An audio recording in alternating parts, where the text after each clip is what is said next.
Hoje, na série Os Campeões, é a vez de relembrarmos os 8 títulos brasileiros do Palmeiras, que ao lado do Santos é o maior vencedor da competição. Pois é isso aí, Glenda. Sob o comando de Ademir da Guia, o Verdão inovou. O que era um time virou academia, o que dava aulas de futebol na época. Uma bela história para ser lembrada nesses tempos em que o Palmeiras luta bravamente para voltar à Série A do Campeonato Brasileiro.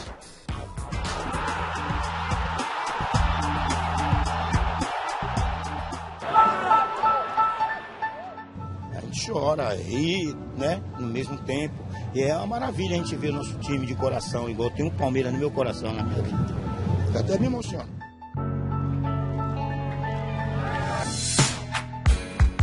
Ser palmeirense é uma coisa que já vem de dentro da gente. Parece que a gente já tem no sangue. Não tem descrição, você tem que ser palmeirense para saber o que é ser palmeirense. A quarta maior torcida do Brasil não abandona o Palmeiras, mesmo quando o momento é de reforma. Reformulação. O time está na Série B. O estádio em obras. Neste armazém provisório, alguns dos mais importantes troféus do Palmeiras refletem as melhores recordações, tanto dos torcedores como dos ídolos. Só do Campeonato Brasileiro são 8 taças de campeão, que fazem o Palmeiras, ao lado do Santos, o clube mais vitorioso do país. Seu João nasceu na década de 40. Lembrar da infância é lembrar do Palmeiras. Com 5 anos, meu papai já me levava para ver futebol. Seu João ainda era um adolescente em 1960, quando assistiu ao primeiro título nacional do Palmeiras. Era um entre os 40 mil torcedores eufóricos que lotaram o Pacaembu para a final da Taça Brasil contra o Fortaleza. Quando eu tinha 13 anos, eu fui ver esse jogo, até me assustei, que o Fortaleza saiu na frente com um gol de charuto. Mas o Palmeiras virou o jogo, ficou 8-2 para nós. Mas o melhor ainda nem tinha chegado. 2 anos depois da primeira conquista, o Palmeiras fez a maior aposta de sua história. Contratou Ademir da Guia, filho de Domingos da Guia, o divino mestre. A genialidade que estava no sangue fez com que Ademir, em pouco tempo, também fosse batizado divino. O Ademir da Guia mudou a forma de jogar do Palmeiras e, consequentemente, obrigou as outras equipes a se adaptarem como neutralizar a forma de jogar do Palmeiras. O único que fazia falta realmente pra gente, que a gente andava perdido, para até que o carro perdeu o freio, era o divino, Ademir da Guia, né? Quando Ademir da Guia não jogava, era duro. Ademir liderou a equipe nos 2 títulos nacionais conquistados em 67, a Taça Brasil e o Roberto Gomes Pedrosa. No Robertão, que aconteceu no primeiro semestre, o Palmeiras venceu o Grêmio por 2-1, com 2 gols de César, o César Maluco, que ainda se sagrou artilheiro do campeonato com 15 gols marcados. Quando eu pisava no gramado, eu falava para o pessoal, olha, vamos ganhar, hein? Se tiver engrossando, deixa comigo. Se complicar alguma coisa, deixa comigo. Quase 2 meses depois, veio a Taça Brasil. E aí, disputou a final contra o Náutico, numa melhor de 3 jogos. Nós tínhamos o primeiro jogo lá no Recife e nós conseguimos ganhar esse jogo lá. Então, na quarta-feira, o Náutico teria que vir aqui em São Paulo e nós acreditávamos que seria um jogo assim mais tranquilo. O imprevisto é que, bem nesta época, o divino estava de casamento marcado. Minha noiva, naquela época, era chilena. Então eu tive que viajar para o Chile para resolver lá, assinar um papel. Quando voltei, na segunda-feira, o técnico falou, Ademir, você não treinou, então vamos manter o pessoal que treinou. Então eu fiquei fora desse jogo. Mas aí o Náutico nos surpreendeu e ganhou aqui em São Paulo. No terceiro jogo contra o Náutico, o técnico Mário Travalini não cometeu o mesmo erro. Convocou Ademir para regime de concentração máxima. Ou quase máxima, porque o craque conseguiu se casar. Na partida de desempate, 2-0 e o tricampeonato. Então eu tive que casar, concentrar, jogar, fazer gol e depois ir para a lua de mel. Quando terminou o jogo, o time do Palmeiras se abraçou numa bandeira brasileira e uma bandeira paulista e atravessou o gramado inteiro com essa bandeira nas costas. Então é diferente o futebol por causa disso. Aquele tempo era romântico. O tom do romantismo vinha da poesia do jogo de um time em que todos contribuíam com o seu verso. Em campo, era um misto de elegância e eficiência, implacável eficiência. Quem viu o time jogar não se deslumbra com o Barcelona de agora. Muita posse de bola, muita orquestração de jogada, mas também com ataques e contra-ataques explosivos, letais. O público via, aplaudia, aprendia. O que era um time virou uma academia. O Jornal de São Paulo resolveu apelidar que aquilo não era um time de futebol, era uma academia que dava aulas de futebol. Em 1969, o Palmeiras venceu o último campeonato brasileiro da primeira era da academia. Um título marcante e muito sofrido, que só foi confirmado através das ondas do rádio. A última rodada, num domingo à tarde, Palmeiras e Botafogo no Morumbi, Cruzeiro e Corinthians no Mineirão. Aconteceu o seguinte, o jogo aqui, não sei porquê, o jogo aqui começava meia hora mais cedo. Logo, terminou meia hora mais cedo. 3-1 para o Palmeiras. Se o Cruzeiro ganhasse de 1 gol do Corinthians, o Palmeiras seria campeão.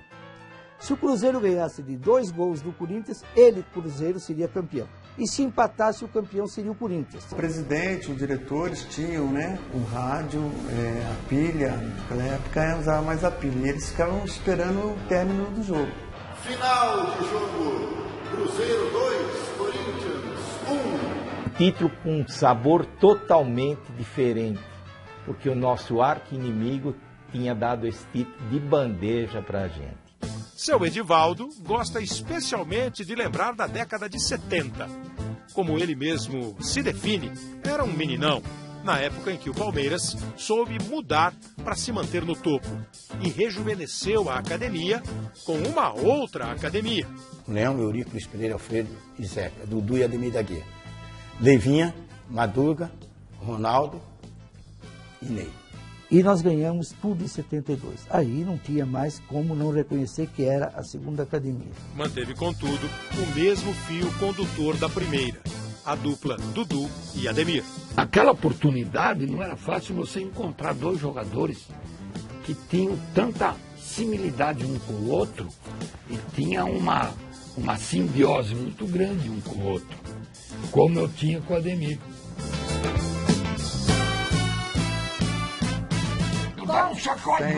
Sempre brigou comigo, ele era terrível, mas eu também ajudava ele. Quando ele começava a querer bater no juiz, eu segurava ele.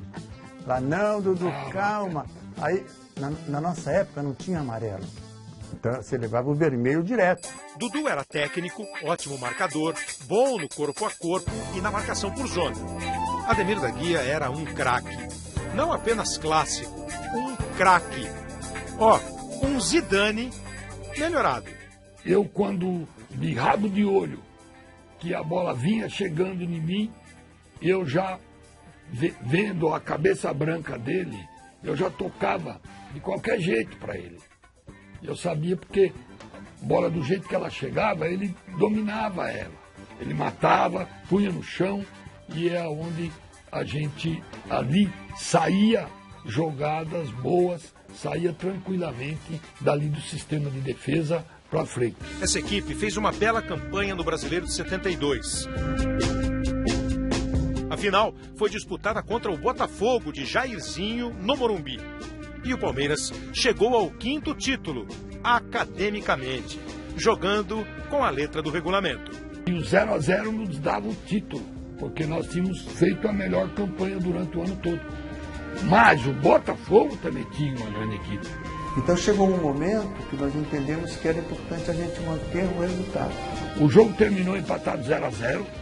Merecia terminar assim 2-2, 3-3. Eu entrei no campo e peguei na mão dos jogadores, abraçamos jogadores na época, entendeu? Então foi um negócio muito gostoso.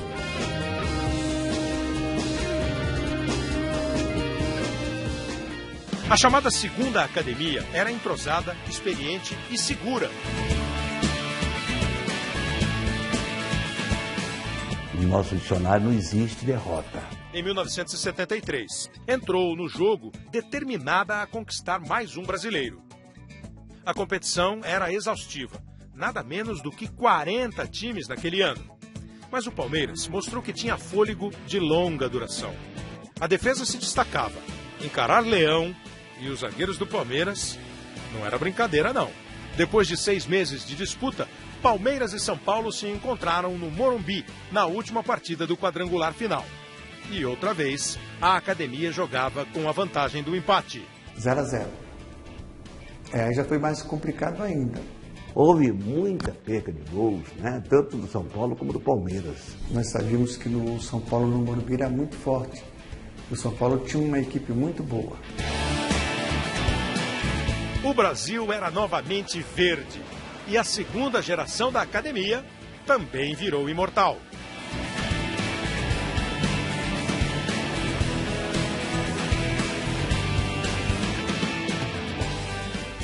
Durante os 20 anos que seguiram, o Palmeiras procurou o título nacional. Chegou perto em 78, quando perdeu para o Guarani. Para voltar a vencer, implantou uma nova filosofia, que virou o modelo para o futebol brasileiro.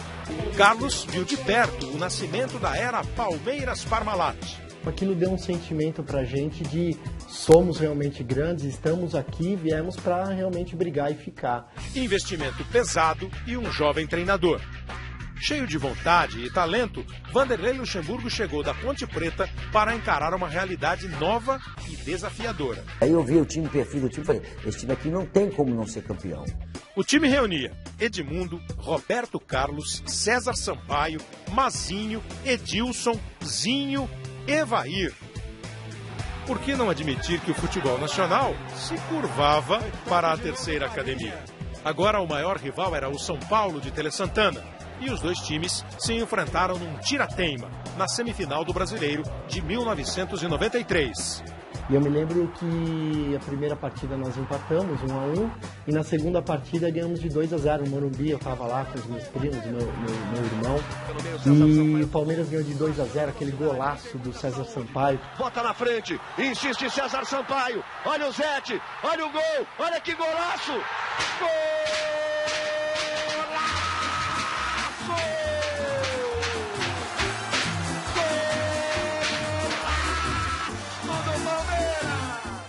Eram muitos craques, e não cabiam todos. No banco, um jovem esperava por uma chance, sem saber que anos mais tarde ele se tornaria um grande ídolo e faria parte de uma das mais marcantes conquistas do clube. Eu acho que eu sou um torcedor como qualquer um outro torcedor do Palmeiras, né, que só quer ver o time ganhar. Não quer perder nunca. No Campeonato Brasileiro de 93, Marcos era o goleiro reserva. Tinha 20 anos. E tenho vontade de um dia atuar nessa equipe, né, que é meu sonho, de verdade. O titular era Sérgio. Jamais eu imaginava estar ali naquele momento. Aí foi emprestando um para um lado, um para o outro. Aí machucou um, machucou o outro e eu acabei sobrando isso para mim, né? Então, para mim, foi uma lembrança maravilhosa, mesmo não ter jogado assim. Quando você está no banco de reserva, você faz parte do grupo, é como se você estivesse ali, né? E foi uma coisa assim que jamais vou esquecer. Depois de bater o São Paulo na semifinal, com um momento brilhante de César Sampaio, o Palmeiras tinha pela frente o Vitória. O primeiro jogo foi na Bahia. Bahia de Todos os Santos e superstições.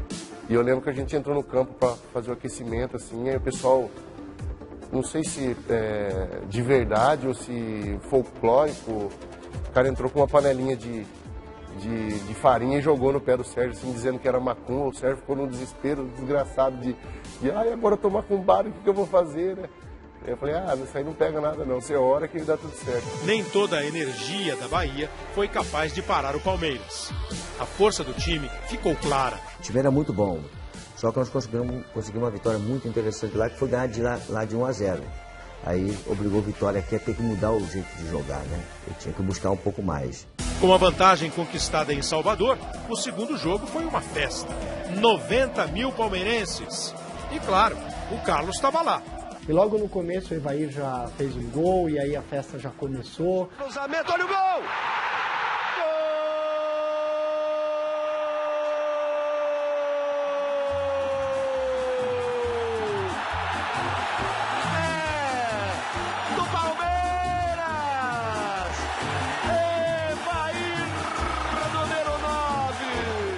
Uma mistura de alegria com alívio, porque eu já tinha errado 2 gols lá, né? E eu tinha Tinha prometido ao Sérgio que aquele dia ia ter. A bola enfiada, alô, Nivaldo para Edmundo, recolheu, driblou, pintou o segundo, ali, tocou pro gol e... Que gol! Palmeiras!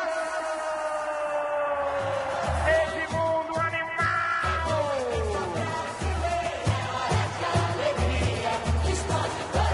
Dominou, driblou, carregou um pouquinho e tocou fácil pro gol! O Edmundo concluiu, o primeiro tempo a gente já saiu de lá com a sensação que íamos ser campeões e de fato fechamos ali aquele ano bem e fomos campeões. Transformando a lealdade em patrão, sabe sempre levar e se demonstrar, ele vai campeão. 94, teve. Em 1994, o Palmeiras foi devastador. Nosso time jogava mais solto, era mais tranquilo, já não tinha aquele 16 anos de peso nas costas sem título. A única coisa que poderia atrapalhar a boa fase do Palmeiras era a vaidade.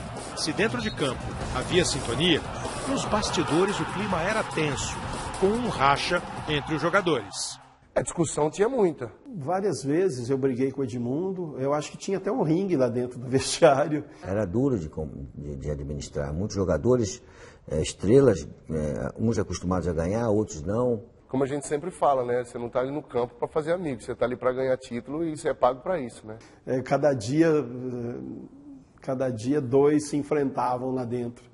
Tive que afastar Edmundo, tive que afastar outro, tive que brigar com um, brigar com outro. Tinha muita gente que não se falava, muita gente que não se bicava, mas dentro do campo todo mundo falava a mesma língua, né? Então era complicado você administrar o vestiário. Tinha que ser duro mesmo. E as pessoas, foi quando eu ganhei, fiquei com essa... Até hoje eu carrego o rótulo de prepotente, de uma série de coisas, porque se eu não fosse duro e passasse a imprensa me pegando pesado, eu era muito jovem, e tomando decisões importantes, porque eu tinha que tomar, ou eu não ia seguir minha carreira. E em 94, chegou mais uma estrela, Rivaldo, do Corinthians para o Palmeiras. Eu não torço para time nenhum aqui em São Paulo. Acho que pelo time que eu torço é o time do Santa Cruz, lá de Pernambuco. E aqui eu acho que eu defendo as camisas do time que eu sou contratado, né? Eu defendi a camisa do Corinthians, honrei a camisa do Corinthians e espero honrar a camisa do Palmeiras também. E o Rivaldo ainda não era aquele mega super jogador que começou realmente a se destacar lá. E a gente duvidava um pouco ainda. Da força do conjunto, ninguém era louco de desconfiar. Na final, contra o arquirrival Corinthians, de Marcelinho e Viola, o Palmeiras entrou em campo como favorito. Nós sabíamos que tínhamos condições de ganhar do Corinthians quando nós chegamos na final. Sabia que o nosso time era um time melhor do que o Corinthians naquele momento. Rivaldo estava tinindo. No primeiro jogo foram 2 gols, diante do ex-clube. Bobeou, perdeu, agora complicou de vez. Rivaldo tem a chance, bateu! Gol!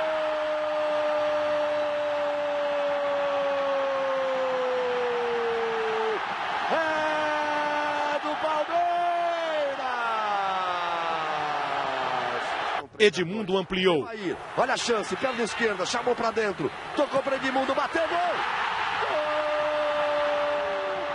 Gol! Um golaço do Palmeiras! Marques descontou para o Corinthians. Fim de jogo, 3-1 Palmeiras. Ninguém espera abrir uma vantagem tão grande se tratando de um grande rival, né? Domingo, o Corinthians terá 2 missões numa única partida. Golear o Palmeiras por uma diferença de pelo menos 3 gols e vencer a lógica. O primeiro jogo decidiu. A diferença daquele jogo lá, com o time que a gente tinha, com a diferença de gols, era impossível a gente perder o campeonato. Com esse espírito confiante, o Palmeiras foi mais uma vez ao Pacaembu. A gente sabia que precisava respeitar o adversário, mas a confiança era total. Quem abriu o placar foi Marques, para o Corinthians. O Marcelinho bateu, colocado na trave, olha o gol!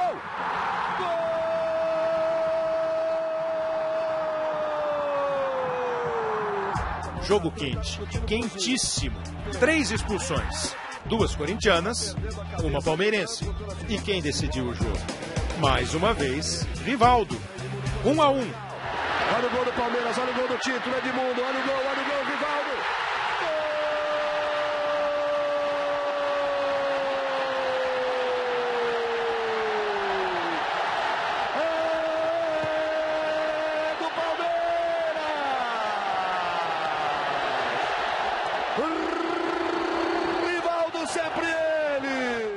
estrela de Rivaldo brilha novamente na hora da decisão. Título com direito a Edmundo incendiando a torcida. O Papai Noel, para dar o título ao Corinthians, ele tem que saber quem ganha a vida com a boca é cantor.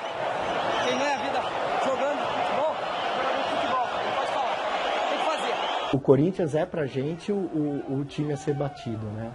Então, toda vez que a gente chega numa final e é contra o Corinthians, realmente é outra sensação, é outra emoção, a vontade de vencer é assim, imensurável.